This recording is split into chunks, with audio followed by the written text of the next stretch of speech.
Coming से पैदल ईटानगर तक पहुंचा है और उनका डिमांड है सर ईस्ट कमिंग में पानी का और सड़क का। सड़क तो शायद रिपेयरिंग हो गया, हम लोगों को भी सुनने में आ रहा है, पानी का प्रॉब्लम है सर।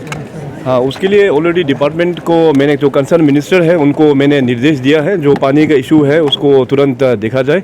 सो अभी का जो अपडेट है, हमें जो बताया है कि डिपार्टमेंट जो पीएचई है उसने ऑलरेडी अपना चीफ इंजीनियर को ऑन ग्राउंड वेरिफिकेशन के लिए भेजा हुआ है।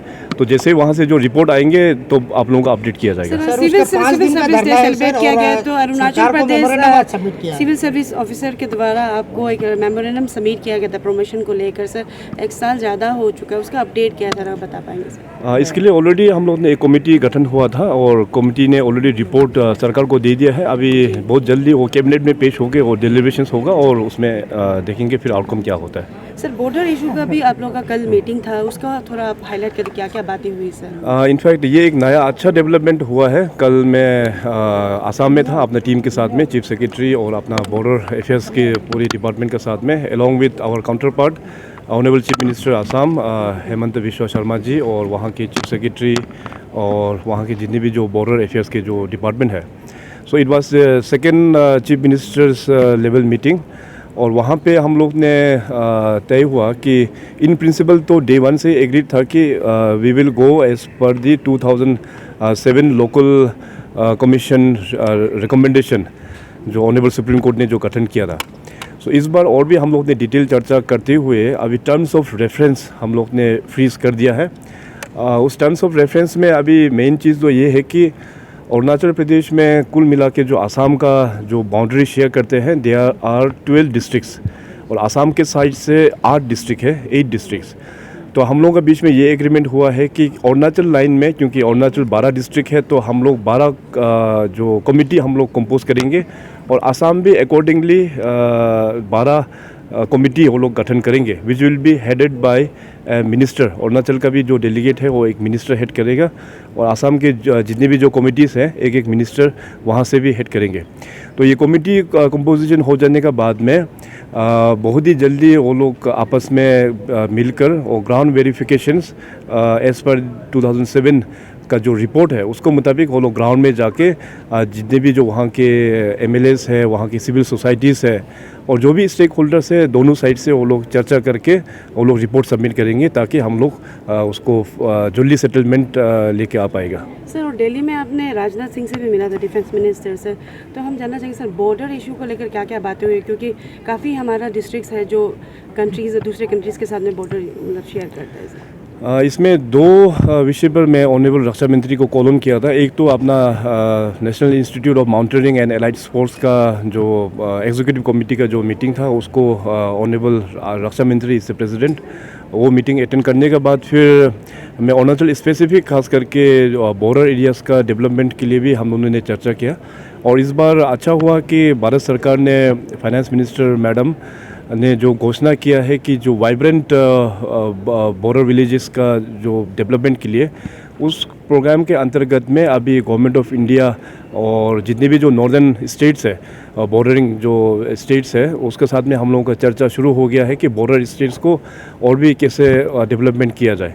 स्टेट गवर्नमेंट ने तो ऑलरेडी हम लोग ने बॉर्डर जो गांव है उसको डेवलपमेंट के लिए फर्स्ट फेज़ में हम लोग ने 3 गांव को डेवलपमेंट करने का हम लोग ऑलरेडी प्रोग्राम ले चुका है, जिसमें स्टेट गवर्नमेंट अराउंड 30 करोड़ हम लोग इन्वेस्टमेंट कर रहा है। Apart from that government of India का जो ऑनगोइंग BADP स्कीम है वो भी चल रहा है। सो देखते हैं अभी ये जो नया अनाउंसमेंट हुआ है जो बॉर्डर डेवलपमेंट का वाइब्रेंट बॉर्डर विलेजेस, तो उसका अंतर्गत में आई थिंक काफ़ी सपोर्ट अरुणाचल को मिलेगा। सर पूरा भयंकर मौसम खराब हो गया सर, कुरुंग में हमने 3 जान भी खो दिया सर पिछले हफ्ते में, तो सरकार का क्या तैयारी है सर? कुरुंग का सारा रास्ता कट ऑफ है सर आज के डेट में। हाँ, इनफैक्ट सभी अरुणाचल प्रदेश का, क्योंकि अरुणाचल इस अपना पहाड़ी इलाका है और इस बार का जो मानसून है थोड़ा अर्ली आ गया है। हम लोग सब देख सकते हैं कि काफ़ी हेवी और बहुत ज़ोर से बारिश हो रहा है। तो हम लोगों का जो हिमालयन का जो पोजीशनिंग है वो भी एक योंग माउंटेन है, थोड़ा सा फ्रेजाइल है। तो अभी कंस्ट्रक्शंस और डेवलपमेंट काफ़ी हो रहा है। तो अभी फॉर्मेशन कटिंग कर दिया तो कम से कम 2-3 साल उस रोड को स्टेबलाइज होने में एक्चुअली लगता है, मगर बारिश इतना सीवियर होने के कारण से सब जगह में काफ़ी डिस्ट्रक्शंस हुआ है। कंसर्न डिस्ट्रिक्ट के जो डिप्टी कमिश्नर्स और डिज़ास्टर मैनेजमेंट ऑफिसर्स वो लोग अपना जॉब कर रहे हैं। जहाँ जहाँ मेट्रोलॉजिकल डिपार्टमेंट से जो अलर्ट आते हैं उसको इन एडवांस लोगों तक वो लोग थ्रू सोशल मीडिया हो और थ्रू रेडियो के माध्यम से हो और रेस्पेक्टिव डिस्ट्रिक्ट्स में वो लोग अपना प्रचार जो है वो कर रहा है। सर अमित शाह की जो स्टेटमेंट है regarding making Hindi compulsory class in entire north east region sir, how do you react to that? In fact ये तो अरुणाचल का, क्योंकि द बाइंडिंग हम लोग का यहाँ पे बहुत सारा जनजाति ट्राइब्स यहाँ पे बसे हुए हैं और हम लोग का डाइवर्सिटी इतना है कि एक ट्राइब का भाषा दूसरा ट्राइब के भाषा को समझ में नहीं आता है। तो Hindi is the common link in Arunachal Pradesh.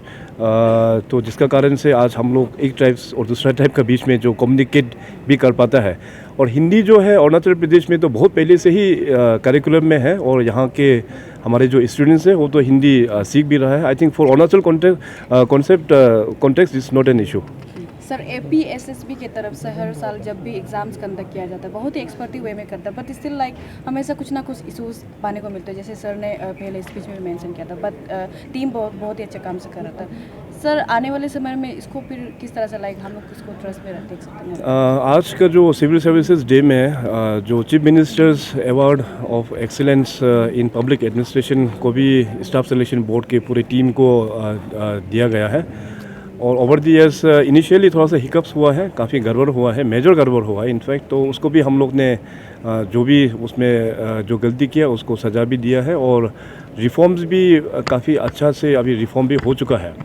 तो अभी स्टाफ सिलेक्शन बोर्ड का जो आने वाला दिनों में जो प्लानिंग है, हम लोग चाहते हैं कि सेकेंडरी लेवल और हायर सेकेंडरी लेवल और ग्रेजुएट लेवल, तो साल में क्यों ना हम लोग इतना सारा एग्ज़ाम करने का वजह क्लबिंग करके साल में केवल 3 ही एग्ज़ाम किया जाए, एक सेकेंडरी लेवल के लिए और एक हायर सेकेंडरी जो क्लास 12 पास कर चुका है और कुछ पोस्ट जो है ग्रेजुएट लेवल का भी होता है।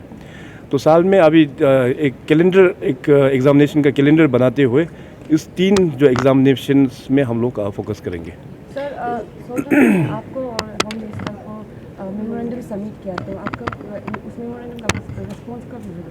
रिप्रेजेंटेटिव आप भेजने का तैयारी करेंगे कि धरना उसको खत्म करेंगे? मेमोरेंडम अभी मैं तो देखा नहीं, क्योंकि मैं कल रात को ही गुवाहाटी पहुंचा और आज सीधा यहीं पे इवेंट पे आ गया। अभी यहाँ से जाके मेमोरेंडम में एग्जैक्टली क्या लिखा है मैं देख लूँगा।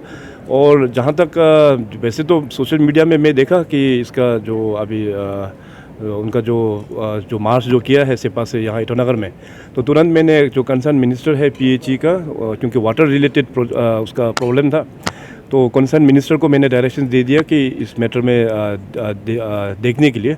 और मिनिस्टर का यहाँ से रिस्पांस आया कि चीफ इंजीनियर जो इंचार्ज है उस सेक्टर का, उस चीफ इंजीनियर को ऑन ग्राउंड वेरिफिकेशन के लिए भेजा हुआ है और अभी वेरिफिकेशन हो चुका है और रिपोर्ट शायद आज कल में सबमिट हो जाएंगे सरकार के। सर लास्ट सवाल रहेगा सर, 2017 को कैबिनेट डिसीजन पास हुआ था कि ईस्टर्न में मियाओं में WRD और RWD का चीफ इंजीनियर ऑफिस स्टैब्लिश किया जाएगा। इन्हें 2018 को आपने ही फाउंडेशन स्टोन लेट डाउन किया था, तो सर अभी तक बन के नहीं हुआ, क्या अपडेट है? क्योंकि वहाँ पे स्टाफ्स को भी रहने के लिए कुछ नहीं है। नहीं, इनफैक्ट इंफ्रास्ट्रक्चर डेवलपमेंट में थोड़ा टाइम तो लगेंगे, क्योंकि वो तो रातों रात तो बनता नहीं है। और अरुणाचल में जो मौसम का जो कंडीशन है, हमारे यहाँ पे ओनली 6 या 7 मंथ्स का ही एक वर्किंग एटमॉस्फेयर मिलता है काम करने का, तो शायद उसी पैटर्न से ही शायद काम चल रहा हो। ऑलरेडी फाउंडेशन स्टोन हमने ले किया है, तो डेफिनेटली डिपार्टमेंट अपना वहाँ पे जो इनका एनुअल जो बजट में प्रोविजंस रखे होंगे वो काम को आगे बढ़ाने के लिए।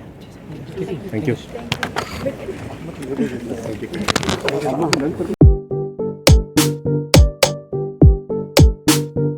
When it comes to your child's future, make no compromises. Enrolling Nalanda Academy Coaching for decoding or regular classroom facilities, experienced faculty members, dynamic teaching models, regular tests and feedback to improve performance, multi-viva security system, small size batches, hostel facilities and many more facilities are available. For admission and any other queries, visit Nalanda Academy Coaching, G Extension, Naharlagun. Call 6033824065.